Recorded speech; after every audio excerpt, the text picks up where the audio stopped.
Hello guys, welcome back to Muksha channel. Rishi వసూల సఖీ దరి చేరవ పార్ట్ 57. కొద్దిగా మన ఛానల్ చూస్తున్నట్టయితే please share and subscribe to Muksha channel. అలాగే మన సిరీస్ ఎలా ఉన్నాయో కామెంట్ చేయడం మాత్రం మర్చిపోవద్దు. నాకు సిస్టర్ కామెంట్ చేశారు, మీరు చాలా లెంత్ ఇస్తున్నారు, కొంచెం అంత చదివే వినేటప్పటికి ఏమైపోతుందంటే కొంచెం బోర్ ఫీల్ అవుతున్నాము అని చెప్పి. ఓకే, నేను మీ కామెంట్కి అగ్రీ చేస్తాను. సో ఏమవుతుందంటే ఈ స్టోరీ స్టార్ట్ చేసి నేను నియర్లీ డేస్ కూడా కాదు, మంత్స్ కాదు, ఇయర్ కావస్తుంది. సో నేను కొంచెం లెంతీగా ఇచ్చేస్తానంటే కొంచెం స్టోరీ త్వరగా ముందుకు వెళ్ళిపోతుంది. తర్వాత కొంచెం త్వరగా స్టోరీని ఎండ్ చేసేద్దాము అని అనుకుంటున్నాను వితిన్ 100 ఎపిసోడ్స్లోనే.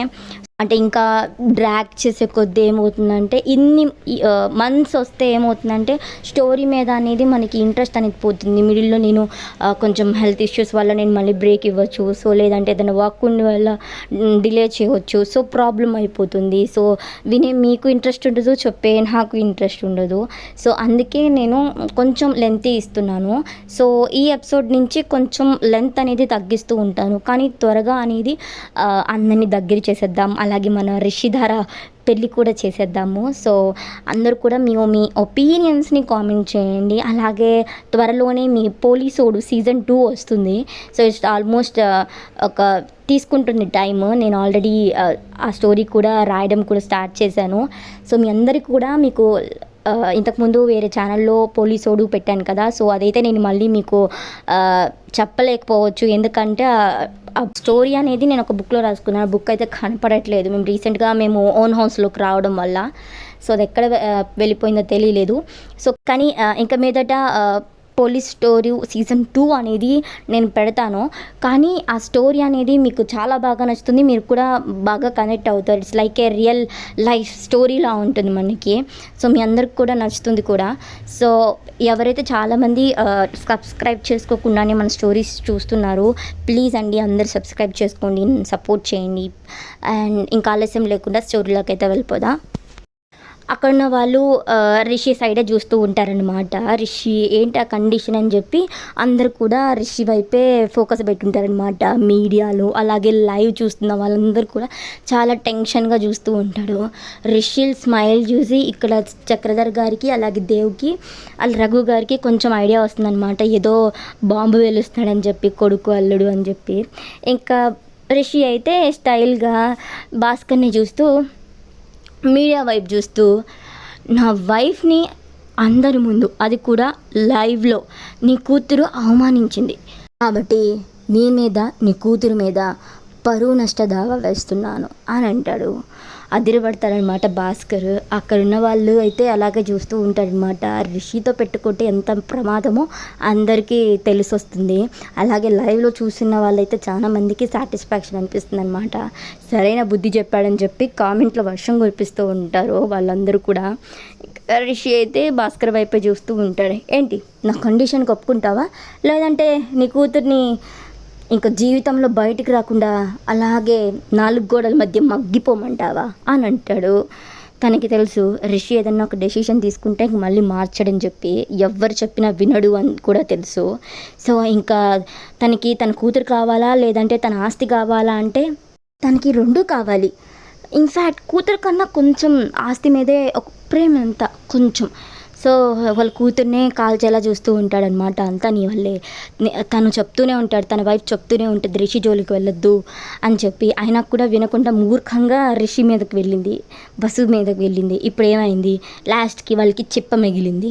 సో ఇంకా రిషినే చూస్తూ ఉంటాడనమాట భాస్కర్. ప్లీజ్ రిషి ఇలా చేయొద్దు, ఇప్పుడు ఆస్తి మొత్తం మీకు ఇచ్చేస్తే మేమేం చేయాలి అని అంటూ ఉంటాడు. అది నీ కూతురు నా భార్యని అవమానించక ముందు ఆలోచించాలి మిస్టర్ భాస్కర్ అంటాడు. సో తనకి వరుసబెట్టి నోటిఫికేషన్స్ వస్తూ ఉంటాయన్నమాట. తను ఏ అయితే కంపెనీస్లో తను ఇన్వెస్ట్ చేస్తారో మొత్తం కూడా అందరూ కూడా అగ్రిమెంట్స్ని క్యాన్సిల్ చేసేయడము, సో మొత్తం జరుగుతూ ఉంటుంది. వితిన్ 10 సెకండ్స్లో రిషి పవర్ అనేది తెలుస్తుందన్నమాట తనకి. ఒక్కరు కూడా తన్ని ఇప్పుడు ఆదుకునే వాళ్ళు లేరనమాట. సో ఇంకా చేసేదేం లేక ఓకే అని అంటాడనమాట. ఇంకా అక్కడి నుంచి తన కూతుర్ని తీసుకొని వెళ్ళిపోవాలని చూస్తూ ఉంటే చిటికి వేసి పిలుస్తాడు రిషి. వెనక్కి తిరుగుతాడనమాట అబ్బా కూతుర్లు. ఇంకా రిషి అయితే చాలా కోపంగా శిల్పాని చూస్తూ ఇంకా వసుని అయితే దగ్గరికి తీసుకుంటాడనమాట.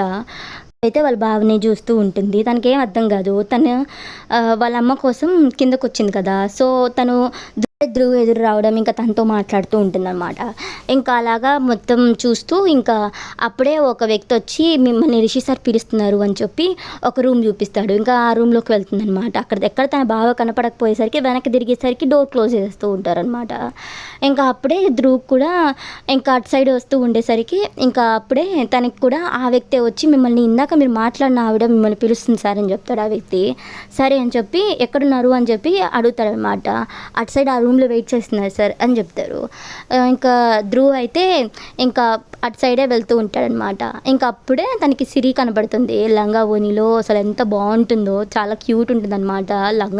లెహంగాని లంగా ఓణి టైప్లో వేర్ చేస్తుంది తను. తనకైతే సన్నటి నలవంక లాంటి తన నడుము కనపడుతుండేసరికి మన బాబుగారు అయితే ఫుల్ ఫ్లాట్ అయిపోతాడనమాట. హార్ట్ బీట్ స్కిప్ అయిపోతుంది. ఇంకా ఎదురుగా ఎవరు వస్తున్నారో చూడకుండా అలాగే సిరిని చూస్తూ ఉంటాడనమాట. ఇంకా ఆ వ్యక్తి వెళ్ళి ఎప్పుడైతే ఇంకా శిల్ప దగ్గరికి వెళ్ళి ప్లాన్ సక్సెస్ అని చెప్తారు. ఇంకా వాళ్ళు మాట్లాడుకోబడి అప్పుడే అష్మిత గారు రావడం, ఇంకా ఆ రూమ్లో వెళ్ళడం, ఇంకా అక్కడి నుంచి సౌండ్ రావడంతో లోపలికి వెళ్తారనమాట. ఎప్పుడైతే అష్మిత గారు లోపలికి వెళ్తారో ఇంకా ఒక వ్యక్తి ఇంకా వెనక నుంచి ఎవరో లోపలికి వెళ్ళినట్టు కనిపిస్తుంది అనమాట. ఇంక త్వరగా వెళ్ళి డోర్ అయితే క్లోజ్ చేసేస్తాడనమాట. సో ఎప్పుడైతే మీడియా అందరూ అలాగే క్రౌడ్ మొత్తం కూడా అక్కడ గుమిగూడతారో మెల్లగా డోర్ బయట నుంచి గడి తీసేస్తారనమాట. సో వీళ్ళు ఎప్పుడైతే దబా వచ్చి బాత్తు ఉండేసరికి ఇంకా లోపల వసు అయితే ఏం జరుగుతుంది, అమ్మ మీరేంటి ఇక్కడ అని చెప్పి అష్మిత గారిని అయితే అడుగుతుందనమాట. నన్ను రిషి సార్ పిలిస్తేనూ వచ్చానమ్మా అని అంటుంది. ఓ మరి డోర్ కొడుతున్నావేంటి అని అంటారు. నేను బయటికి వెళ్దామని చూసేలోపే ఎవరో డోర్ క్లోజ్ చేసేసారు అని అంటారు. ఓ అని చెప్పి ఆలోచిస్తూ ఉంటారనమాట. వాళ్ళు వెళ్ళి డోర్ బాధపోతూ ఉంటే ఇంకా అది కూడా రాదు. ఇదేదో ప్లాన్గా అనిపిస్తుంది అనమాట. వాళ్ళ మాటలు కూడా గుర్తు తెచ్చుకొని ఇంకా సైలెంట్గా ఉంటారనమాట. అష్మిత గారు ఎప్పుడు డోర్ తెరుస్తారా అని చెప్పి వెయిట్ చేస్తూ ఉంటారు. అదంతా గుర్తుకు రాగానే బస్సు రిషినే చూస్తూ ఉంటుందన్నమాట. రిషి బస్ వెనక్కి అయితే వెళ్ళి తన చేతులు అయితే తీసుకుంటాడనమాట. 2 చేతులు ఇంకా 2 చేతుల మీద చేవేసి ఇంకా శిల్ప ఎదురుగా నించొని ఆ చెంప ఈ చెంప బస్సు చేత్తో వాయించి పడేస్తాడనమాట. బస్సు కొట్టే ఫోర్స్కి తుల్లి పడిపోతూ ఉంటుంది. 5 చేతులు అచ్చులలాగే పడిపోతూ ఉంటాయి అన్నమాట. చాలా కోపంగా పళ్ళు అయితే బిగబట్టేసి శిల్పాన్ని చూస్తూ ఉంటాడనమాట.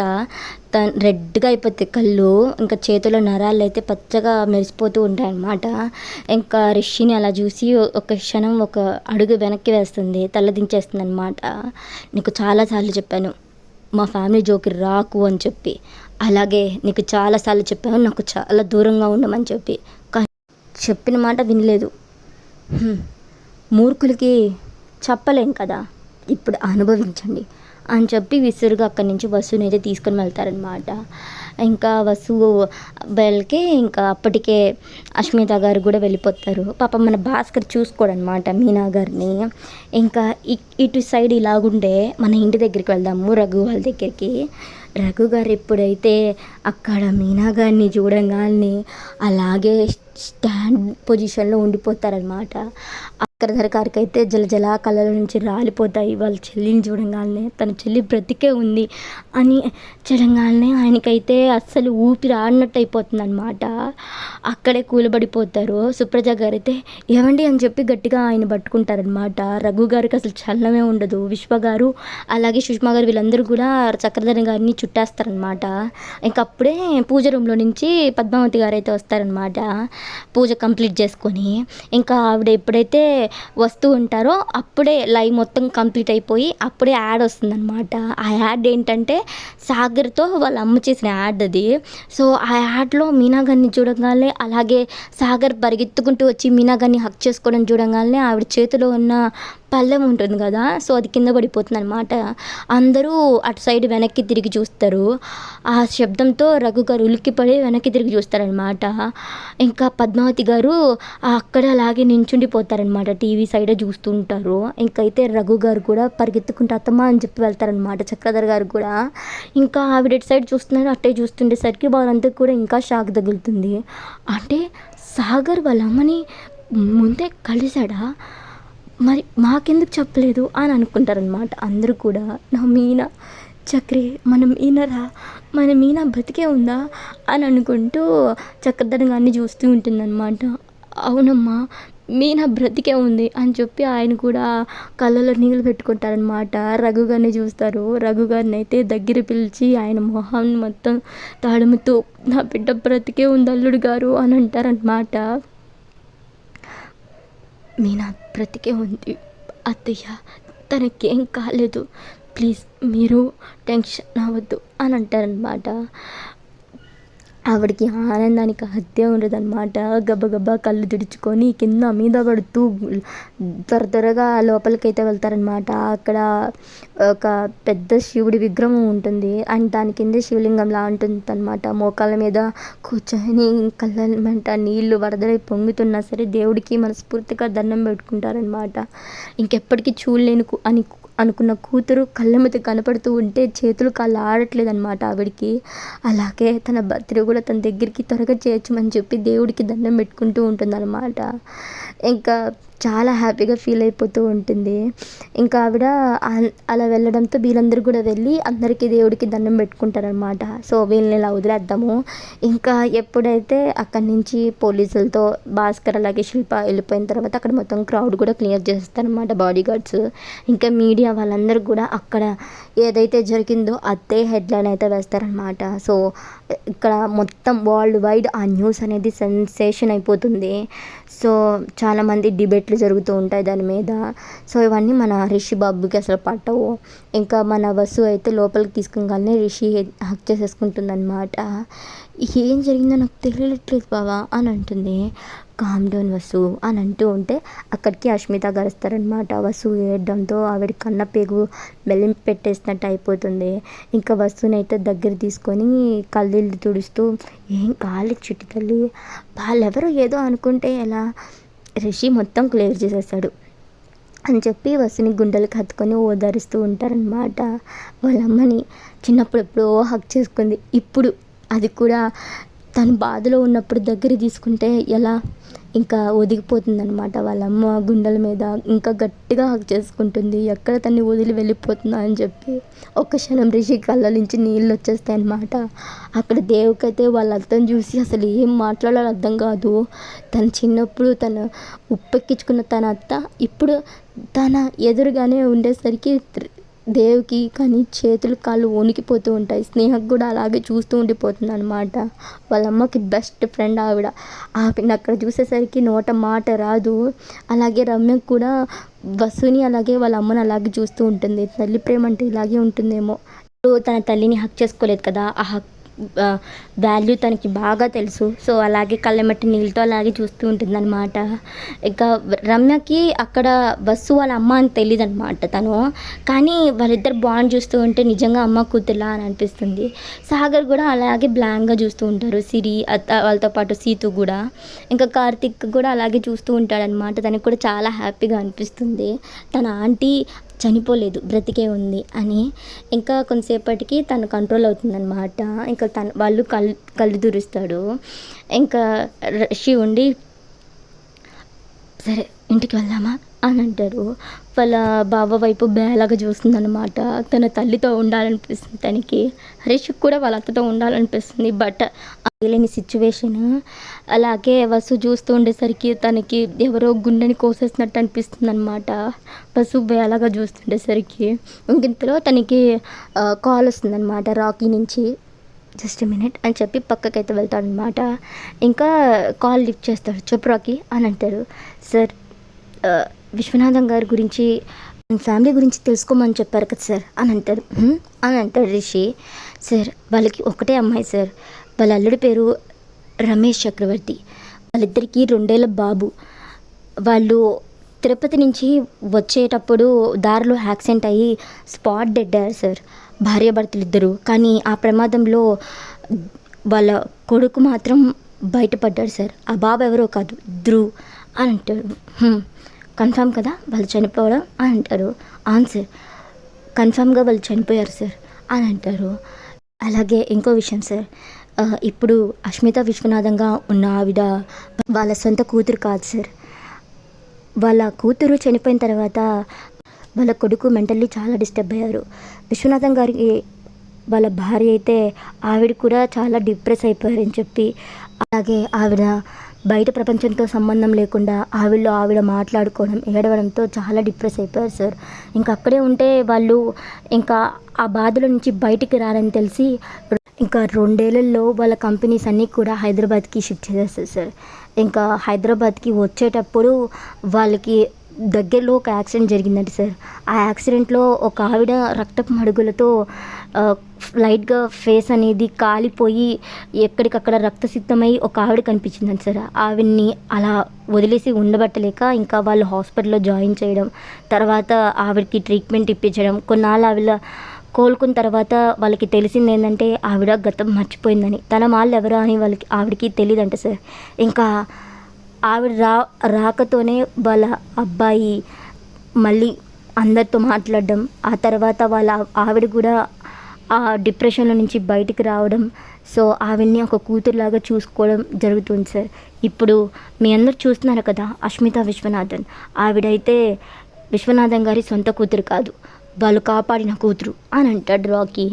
రిషికి అర్థమైపోతుంది. ఓకే రాకీ అని చెప్పి కాల్ కట్ చేస్తాడనమాట. తనకి చాలా హ్యాపీగా అనిపిస్తుంది. కానీ ఆ రోజు తన మామ చెప్పింది, ఇప్పుడు రాకీ చెప్పింది అసలు పొంతనే లేదు. వాళ్ళ మామ చెప్పిన దాని ప్రకారం అయితే వాళ్ళ అత్తయ్య పురిటి నొప్పులతో చనిపోయిందని చెప్పి ఆ నర్స్ చెప్పింది. కానీ ఇక్కడ చూస్తే ఒక సైడ్కి కాలిపోయి రక్తం మడుకుల్లో విశ్వనాథం గారికి అత్తయ్య చిక్కిందంటున్నారు. అసలు ఏం జరుగుంటుంది? సాగర్ విషయంలో జరిగిందే అత్తయ్య విషయంలో కూడా జరిగిందా? మనుషులు తరుముకొస్తున్నాడని చెప్పి మామయ్య అంత శ్రద్ధ చూపించలేదా? అసలు ఏం జరిగింది అని అనుకుంటూ ఇంకా బస్సు వాళ్ళ దగ్గరికి వస్తారనమాట. బస్సు అయితే వాళ్ళ అమ్మ చేయబట్టుకొని గుక్క పట్టుకుంటూ ఏడుస్తూ ఉంటుంది. చిన్నపిల్ల కనుక వాళ్ళ అమ్మని చెయ్యిని ఎలా పట్టుకొని ఉంటుంది, అలా గట్టిగా పట్టుకొని ఉంటుంది అనమాట. వాళ్ళ అమ్మ ఎక్కడికి వెళ్ళిపోతున్నా అని చెప్పి ధ్రువ్ అలా చూస్తూ ఉంటాడనమాట. కానీ స్ట్రేంజ్గా అనిపిస్తుంది. కానీ దూరం నుంచి అలాగే చూస్తుండిపోతారనమాట బస్సులో. అలాగే వాళ్ళ అమ్మలో చాలా వరకు సిమిలారిటీస్ ఉంటాయి. ఒక పక్క కాలిపోయినా కూడా తన కళ్ళు అలాగే తన ఐబ్రోస్ ఆల్మోస్ట్ ఒకేలాగా అనిపిస్తాయి అన్నమాట. బస్సు నవ్వేటప్పుడు తనకి ఒక చిన్న పుట్టుమచ్చ ఉంటుందన్నమాట. అలాగే ఉంటుంది మన మీరా గారికి కూడా. సో అలాగే చూస్తూ ఉంటారనమాట. తనకు కూడా ఏదో సస్పీషియస్గా అనిపిస్తుంది. ఇంకా అప్పుడే రిషి రావడం, అందరూ తన సైడ్ చూడడంతో బస్సు దగ్గరికి వెళ్తాడు. బస్సు చేయి పెట్టుకొని కళ్ళు ఆపుతారనమాట. తనకి కళ్ళ నుంచి నీళ్ళు అయితే ఉబికొస్తూ ఉంటాయి. ఏం చేయలేక వాళ్ళ అమ్మని చూస్తూ ఉంటుందన్నమాట. బస్సు కళ్ళు తుడుస్తూ, ఏం కాదు నేనున్నాను కదా, నాకు మీ దగ్గరే ఉండాలనిపిస్తుంది అని అంటుందన్నమాట బేలగా. పాపం మీనా గారికి అయితే అసలు కడుపులో పేగులు తలిచేస్తున్నట్టు అనిపిస్తుంది అనమాట. కన్నీళ్ళు తుడిచి, నీకెప్పుడు కావాలంటే అప్పుడు రా తల్లి, నిన్ను ఆపేదెవరు, అది కూడా నీ ఇల్లే అని అంటారు. బస్సు కన్నీళ్ళు తుడుస్తూ సైడ్ హక్ చేసుకుంటూ వాళ్ళ అక్క అష్మిత గారిని చూసి అంత ఎమోషనల్ అవుతుండేసరికి సాగర్కి ఏం అర్థం కాదనమాట. సాగర్ కళ్ళల్లో కూడా నీళ్ళు వచ్చేస్తాయి. ఇంకా సాగర్ కూడా అనిపిస్తుంది, నాలాగే అక్క కూడా తన్ని అమ్మలాగా ఫీల్ అవుతున్నట్టుంది అని చెప్పి కళ్ళు తుడుచుకుంటాడనమాట. ఇంకా సాగర్ అయితే వాళ్ళ ముందుకు వస్తాడు. ఇంకా సాగర్ని చూస్తారనమాట అష్మిత గారు. ఇంకా సాగర్ ఉండి మొహం చిన్నపుచ్చుకుంటాడనమాట. ఏంటి నా బంగారు కొండ అలిగినట్టున్నాడు అని అంటూ ఉంటే, అవును మీరు నాకు చెప్పలేదు కదా, మీరే అష్మిత విశ్వనాథన్ అని చెప్పి, అలాగే మీరు విశ్వనాథం యాడ్ ఏజెన్సీకి ఓనర్ అని కూడా నాకు చెప్పలేదు, మనిద్దరం కలిసి యాడ్ చేసేటప్పుడు కూడా మీరు నాకేం చెప్పలేదు కదా, మనిద్దరం ఫ్రెండ్స్ కదా, ఫ్రెండ్స్ దగ్గర ఇలా దాపరికాలు ఉండకూడదు అని అంటూ ఉంటే, సరే నేను చెప్పలేదు, నీకు నేనెవరో తెలీదా అని అంటారు. "ఊహు, నాకు తెలీదు" అని అంటాడనమాట పెదవంచి. అయ్యో నా బుజ్జి అని చెప్పి బుగ్గలు లాగుతారనమాట. ఇంకా మన సాగర్ అయితే బుగ్గ మీద చేయి పెట్టుకుంటాడనమాట. చాలా క్యూట్గా అనిపిస్తాడు రిషికి కానీ, అలాగే వసుకి, అలాగే మీనా గారికి కూడా. ఇంకా అలాగే చూస్తూ ఉంటే ఓరగా ఇంకా మీనా గారు అయితే మన సాగర్ జుట్టునైతే చెరిపేస్తూ ఐఎమ్ సారీ అని చెప్పి చెవులు పట్టుకుంటారనమాట. ఆవిడ అలా పెట్టేసరికి నవ్వు వస్తుంది సాగర్కి. అయినా కూడా దిక్కులు చూస్తూ ఉంటాడనమాట చీక్స్ కొరుక్కుంటూ. ఐఎమ్ సారీ కన్నా, నేను నీకు చెప్పుంటే నాతో ఇంత ఫ్రీగా మూవ్ అయ్యగలవా, మన ఇద్దరం ఇంత మంచి ఫ్రెండ్స్ అవ్వగలిగే వాళ్ళమా అని అంటూ చెప్తూ ఉంటాడనమాట. అది కూడా నిజమే అని అనిపిస్తుంది అనమాట. సాగర్ అలా తన అమ్మని బతిమలాడించుకోవడం చూసి వసు ఆశ్చర్యపోతుందనమాట. వాళ్ళిద్దరి మధ్య అంత బాండింగ్ ఎలా ఏర్పడిందని చెప్పి చూస్తూ ఉంటుంది. ఇంకా సరే ఇదొక్కసారికి మిమ్మల్ని ఎక్స్క్యూజ్ చేస్తున్నాను అని అంటాడు. అమ్మ అని పిలవట్లేదు నన్ను అని అంటూ ఉంటే సరే అమ్మ అని చెప్తాడనమాట. అమ్మ తిను మా అక్క, తిను మా బావ అని చెప్పి అందరినీ పరిచయం చేస్తాడనమాట. ఓ నువ్వు రిషికి బావమరిదివా అని అంటారు. అలాగే మీ అక్క నాకు తెలుసుగా అని అంటుందన్నమాట. అవునా అక్క, నేను నా ఫ్రెండ్ అంటానే ఆవిడే ఈవిడ అష్మిత అమ్మ అని అంటాడనమాట. హ్యాపీ వాళ్ళ స్మైల్ ఇస్తుంది వసు కూడా. తనకే తెలియకుండా వాళ్ళ అమ్మని అమ్మ అని పిలుస్తునేసరికి చాలా హ్యాపీగా అనిపిస్తుంది. తమ్ముడు బుగ్గు నిమురుతుందనమాట. సరే అమ్మా మేము వెళ్తాం, ఇంట్లో అందరూ మా కోసం వెయిట్ చేస్తూ ఉంటాడు అని అంటారనమాట సాగర్. తనకి వెళ్ళాలని లేకపోయినా సరే అష్మిత గారు సాగర్ ఇంకా వెళ్తాను అనేసరికి బాధతో మూలుగుతుందనమాట ఆవిడ మనసు. వాళ్ళతో పాటే వెళ్ళాలి అనిపిస్తూ ఉంటుంది. సరే నాన్న అని అంటారు. అందరికీ బాయ్ చెప్పి అక్కడి నుంచి బయలుదేరుతారనమాట. రిషి అయితే వసు ఒక కారులో అయితే బయటకు వెళ్తారు. ఇంకా వసు అయితే కళ్ళు ఉబ్బిపోయి ఉండడంతో కొంచెం దూరం వెళ్తాడనమాట. సో అక్కడ ఎవ్వరు లేకపోవడం చూసి ఇంకా సైడ్కి కారు ఆపేస్తాడు. సో వసు ఫేస్ మొత్తం ఎర్రగా అయిపోయి ఉంటుందన్నమాట, టొమాటో లాగా. సీట్ని అయితే వెనక్కి జరుపుకొని వసునైతే తన ఒళ్ళో అయితే కూర్చోబెట్టుకుంటాడనమాట. వసు తన మోచేత్తో బుగ్గల్ని నీళ్ళు అయితే తుడుచుకుంటూ ఉంటుందన్నమాట. ఎందుకు ఇప్పుడు ఏడుస్తున్నావు అని అంటాడు. నాకు అమ్మతో వెళ్ళాలనుంది అని చెప్పి చిన్నపిల్ల ఏడిచినట్టు ఏడుస్తూ ఉంటుందన్నమాట. అని చెప్పి ఇంకా వసునైతే తనే కళ్ళు తుడుస్తాడనమాట. కళ్ళు మొత్తం ఎర్రగా అయిపోయి ఉంటాయి. కళ్ళు ఇంకా పెద్దగా అనిపిస్తూ ఉంటాయి అన్నమాట. కాటికి పెట్టి ఉంటుంది. కాటికి కూడా కిందకి చెరిగిపోయి చాలా క్యూట్ అనిపిస్తుంది అనమాట. సరే తీసుకుని వెళ్తాను సరేనా అని అంటాడు. అని చెప్పి తల ఊపుతూనే కళ్ళు కిందకి దించేస్తుంది అనమాట. వసుని ఇంకా ఆ సిచ్యువేషన్ నుంచి డైవర్ట్ చేయాలని చెప్పి సరే మరి నేను మార్నింగ్ అడిగిన దానికి ఏం చేసావు అని అంటాడు. నువ్వేం అడిగావు అని అంటుంది. అరే ఈరోజు నువ్వు రెడీ అయ్యి వచ్చేటప్పుడు నిన్ను ఒకటి అడిగాను, వినపడలేదా అని అంటారు. నాకేం చెప్పావు బావా, నాకు గుర్తులేదు అని అంటుంది ఇన్నోసెంట్గా. ఇలా ఎలా వసు మర్చిపోతే అని అంటారు. నిజంగా బావా నాకు గుర్తులేదు, నువ్వేం చెప్పావు చెప్పు, ఇప్పుడే చేస్తాను అని అంటుంది. చేస్తావా అని అడుగుతారు. అని అంటుందన్నమాట. సో ఇంకా వసు నడుం చుట్టూ చేతులు వేసి దగ్గరికి తెచ్చుకుంటాడనమాట. వసు కూడా రిషి మెడ చుట్టూ చేతులు వేస్తుంది తనకే తెలియకుండా. ఇంకా బెదురు కళ్ళు చూస్తూ ఉంటుంది రిషి ఇంటెన్స్గా చూస్తూ ఉండేసరికి. వసు అయితే చాలా క్యూట్ ఉంటుందన్నమాట. అప్పుడే ఏడ్చి ఉండడం, తన ఫేస్ మొత్తం రెడ్గా అయిపోవడం, అలాగే తన బుగ్గలైతే చాలా పఫీగా ఉంటాయి అన్నమాట. మెత్తగా అనిపిస్తూ ఉంటాయి. గట్టిగా గిల్లే అనిపిస్తుంది అనమాట రిషికి. ఇంకా రిషి లెహంగా వేసుకుంది కదా, సో తను నడుం దగ్గర రిషి చెయ్యి అయితే ఇంకా డ్రెస్ లోపలికి పెడతాడనమాట. మెల్లగా అసలు మెత్తగా ఉంటుంది తన బాడీ, జున్ను ముక్కలాగా. ఇంకా మెల్లగా ప్రెస్ చేస్తూ ఉంటాడనమాట. వసుకు అయితే ఉలిక్కబడుతుంది, రిషినే చూస్తూ ఉంటుందన్నమాట. ఇంకా కదులుతూ ఉంటుంది, చెక్కలు గింత అనిపిస్తూ ఉంటాయన్నమాట. బావా అని అంటుందన్నమాట. అని చెప్పి రిషి వసు ఫేస్కి దగ్గరికి తీసుకొని వస్తాడు. ఇంకో చెయ్యి అయితే రిషి వసు వీపు మీదకి తీసుకొని వెళ్ళి తన జుట్టులోకి వేలు పోనిస్తాడనమాట. ఇంకా రిషి పెదవుల్ని వసు బుగ్గ మీదకి అయితే గట్టిగా కిస్ చేస్తాడనమాట. వసుకి రిషి బియర్డ్ అయితే గుచ్చుకుంటుంది. అని అంటుందన్నమాట. కొంచెం దూరం తిరిగి చూస్తాడు. పాపం మన రిషి బియర్డ్ గుచ్చుకోగానే కొంచెం ఎర్రగా అయిపోతుందన్నమాట ఆ ప్లేస్ మొత్తము. రిషికి చాలా క్యూట్ అనిపిస్తుందన్నమాట. కళ్ళు మూసుకొని ఉంటుంది. ఇంకా వసు చిన్న దగ్గర ఒక పుట్టుమచ్చ ఉంటుంది కదా, అక్కడ తన పెదవులు నింపి అక్కడ ఒక బైట్ చేస్తాడనమాట. అప్పుడు అని చెప్పి తన పెదవులు ఓపెన్ చేస్తుందన్నమాట. ఇంకా ఆగలేకపోతాడు. అది కూడా న్యూడ్ లిప్స్టిక్ వేస్తుంది. సో అసలు ఎంత టెంప్టింగ్గా ఉంటుందన్నమాట రిషికి ఆ వస్తువుని అలా చూసి. ఇంక ఉండబట్టలేక వస్తువు లిప్స్ని అయితే కిస్ చేస్తాడనమాట. ఇంకా వస్తువు కూడా రిషిని దగ్గరికి అదుక్కుంటూ ఉంటుంది. రిషి ఇంకో చెయ్యేమో వస్తువు నడుం ప్రెస్ చేస్తూనే కొంచెం మెల్లమెల్లగా పైకి వెళ్తూ ఉంటుందన్నమాట. వస్తువు అయితే రిషి మాయలో పడిపోతుంది. అలాగే కళ్ళు మూసుకొని రిషి పెట్టే కిస్ని అయితే ఫీల్ అవుతూ ఉంటుందన్నమాట. రిషి అయితే ఒక హ్యాండ్ని నడుము మీద బన్ని ప్రెస్ చేస్తూ ఇంకో హ్యాండ్ ఏమో వస్తువు జుట్టులోకి స్ట్రెస్ తీసుకోకుండా రిలాక్స్ చేయడానికి జుట్టులో హ్యాండ్స్ పెట్టి నిమురుతూ ఉంటాడనమాట. మన బేబీ కూడా రిషి ఎలాగైతే జుట్టులో వేలు పెట్టి నిమురుతుందో అలాగే రిషి జుట్టులో కూడా వేలు పెట్టి ప్రెస్ చేస్తూ ఉంటుందన్నమాట. మన బాబు అయితే వసుని కళ్ళు తెరిచి చూస్తాడు. మన పాప మంచి మూడ్లో ఉంటుందన్నమాట. ఇంకా డీప్గా కిస్ చేస్తూ ఉంటాడు. అసలు వదిలిపెట్ట బుద్ధి కాదనమాట. తీటిగా దొరికితే ఎలా లొట్టలు వేసుకొని చీకుతూ ఉంటారు. సో అలా అనమాట. ఇంకా హార్డ్గా కిస్ చేస్తూ ఉంటాడు. కొంతసేపటికి తనకి ఊపిరి ఆడదనమాట. అయినా కూడా మెల్లగా కిస్ చేస్తూ ఉంటాడు. ఊపిరి భారమైనలాగా అలాగా ఒక 15 minutes దాకా కంటిన్యూగా జరుగుతూ ఉంటుంది. తను వాళ్ళ లోకాన్ని ప్రపంచాన్ని మర్చిపోయి ఇంకా కొంతసేపటికి రిషి దూరంగా జరుగుతాడనమాట.